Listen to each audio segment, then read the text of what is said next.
राजा सगर एक चक्रवर्ती सम्राट थे। उनकी 2 पत्नियां थी, सुमति और केसरी। सुमति के गर्भ से 60,000 पुत्रों का जन्म हुआ था और केसरी के गर्भ से केवल 1 पुत्र का जन्म हुआ। एक बार राजा सगर अश्वमेध यज्ञ कर रहे थे,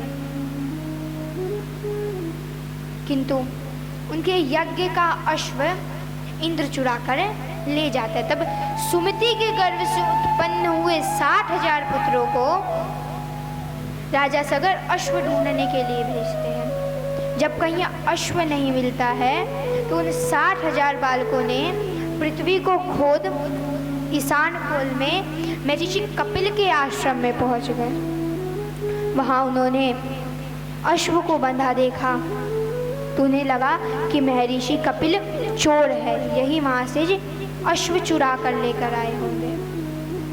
उन्होंने महर्षि कपिल को चोर समझा और मारो काटो का शब्द करते हुए उन्हें मारने के लिए दौड़े। अब जैसे ही महर्षि कपिल मारो काटो का शब्द सुनते हैं, उनके नेत्र खुल जाते हैं और उनके नेत्र से निकली हुई जो अग्नि थी उससे वे 60,000 पुत्र की मृत्यु हो जाती है। अब महाराज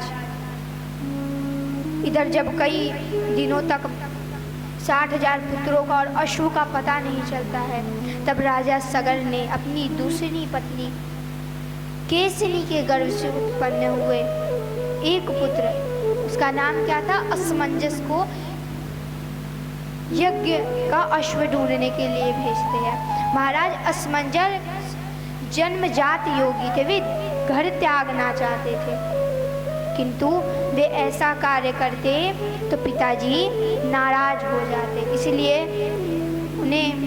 वे खेलते हुए बच्चों को उठाकर कुएं में फेंक देते। अब एक दिन नगरवासियों ने सभी राजा सगर के पास जाते हैं और असमंजस की शिकायत करते। जब राजा सगर को इस बात का पता चलता है तो वे असमंजस को राज्य से निकाल देते हैं। असमंजस जैसे ही राज्य से निकला वह प्रसन्न हो जाता है। अब उसने जितने भी बालक कुएं में उठाकर फेंके थे उन सभी को पुनः जीवित कर दिया। अब इधर असमंजस राजा सगर के यज्ञ का अश्व ढूंढने के लिए निकलते हैं। उन्होंने महर्षि कपिल के आश्रम के बाहर अश्व को बंधा देखा तो महर्षि कपिल की प्रार्थना करने लगते हैं। तभी उनकी प्रार्थना से प्रसन्न हो महर्षि कपिल वहाँ प्रकट हो जाते हैं और अंशुमान से कहने लगते हैं कि हे अंशुमान, यह तुम्हारे पितामह राजा सगर के यज्ञ का अश्व है,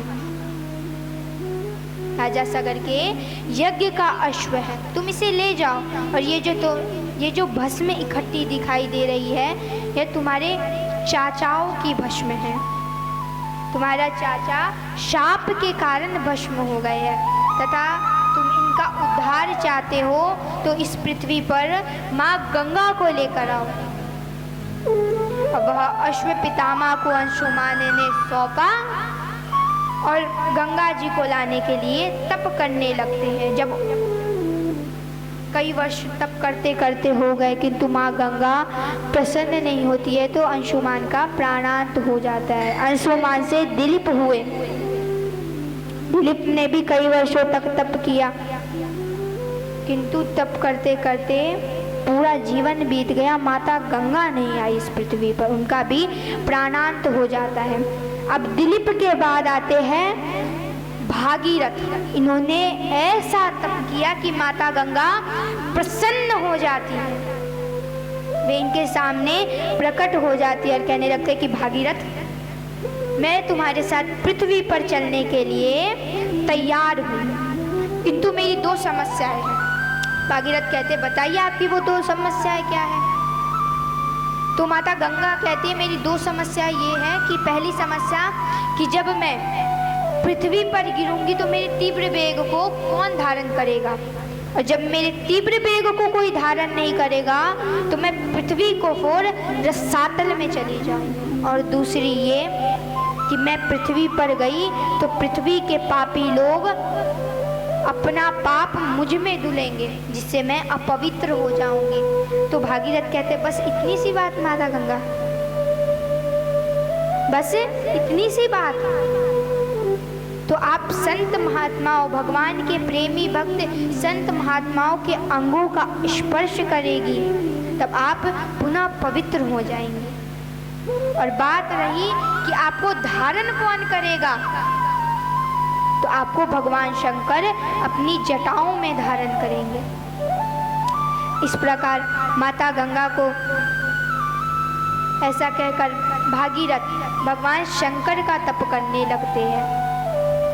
और जब भगवान शंकर तप से प्रसन्न हो जाते हैं, उसके पश्चात वे कहते कि अरे भागीरथ, मैं गंगा को अपने सर पर अवश्य धारण करूंगा।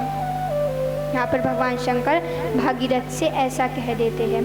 जब भगवान विष्णु के चरणों से निकली हुई विष्णुपदी गंगा देवलोक में पहुंची तो उन्होंने सभी देवताओं को पवित्र किया और देव नदी सुरसुरी के नाम से विख्यात हुई और पृथ्वी पर आ गई। अब इधर पृथ्वी पर आई तो माता गंगा के तीव्र वेग को भगवान शंकर ने अपनी जटाओं में धारण किया, जिससे भगवान शंकर जटा शंकरी कहलाए। और महाराज गंगा जी पृथ्वी पर आ जाती है, जिससे वो गोमुख गंगोत्री हो जाती है। अब माता गंगा पृथ्वी पर आती है तो वे भागीरथ के पीछे पीछे जाने लगती है, जिससे उनका नाम भागीरथी गंगा हुआ। माता गंगा जब भागीरथ के रथ के पीछे पीछे चलने लगती है, तभी महाराज मार्ग में जहनु ऋषि बैठे हुए थे, तप कर रहे थे। माता गंगा ने तीव्र वेग रूपी अभिमान से मुनि जहनु को डुबाना चाहा, किंतु मुनि जहनु ने एक चुल्लू में ही पूरे गंगा का पान कर लिया। अब भागीरथ ने पीछे मुड़ के देखा तो माता गंगा दिखाई नहीं दे रही, तो वे मुनि जहनु के पास जाते हैं। उन्होंने कहा कि हे मुनि, क्या आपने माता गंगा का सारा पानी पिया है? तो मुनि जहनु के कहा, यह अपनी तीव्र वेग रूपी अभिमान से मुझे डुबाना चाहती थी, इसीलिए मैंने एक चुल्लू में ही इसका पूरा पान कर दिया। अब इधर भागीरथ क्षमा मांगने लगते हैं। तब मुनि जहनु ने अपनी इस गंगा को अपनी जंघा से उत्पन्न किया, जिससे माता गंगा का नाम जानवी हुआ। गंगा भागीरथ के पीछे पीछे चलती हुई पृथ्वी के अनेकों जगहों को पवित्र करती जाती है और गंगा सागर जाकर स्थित हो जाती है।